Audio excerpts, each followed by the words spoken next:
الله السلام عليكم متابعينا غرفة نوبة من الجمال والترتيب والنزاكة. الديكور المصري تشكيل كلش حلو. وترتيب الراس الناصب مالته، هذا الراس العالي خشب كويت اصلي طبعا بلوك درجة أولى. الغرفة مصبوغة صبغ جديد. شوفوا الجمال الكوميديات. طبعا هاي هنا تجي جام مراية، شد لكم جامات جدد بعد ما شادينهن. طابرية إضافية تجي وياها. شوفوا ترتيب الملحق الإضافي فتشكيل كلش حلو بعد الديزاين مالته. وهذا البيز برايم خشب كويتي اصلي. الغرفة مصبوغة صبغ جديد. خدمة توصيل جميع المحافظات. الكنتور مالته يجي 6 باب 3 متر، 6 باب 3 متر. يداته اخبار كلين كاملات. زاوية اضافية تجي وياها فرار. من هنا رفوف تصفيط. الجهة الثانية تجي جام ومراية.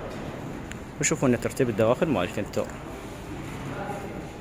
هاي من هنا تجي رفوف تصفيط. الظهر مالته كامل ما بين نغص طبعا. هاي من هنا تجي تعليق مال ملابس، وهاي تعليق مال ملابس. والاطراف تجي رفوف تصفيط. بعد ترتيب خدمة توصيل جميع المحافظات. واحنا بالخدمة تدللون. حياكم الله واهلا وسهلا.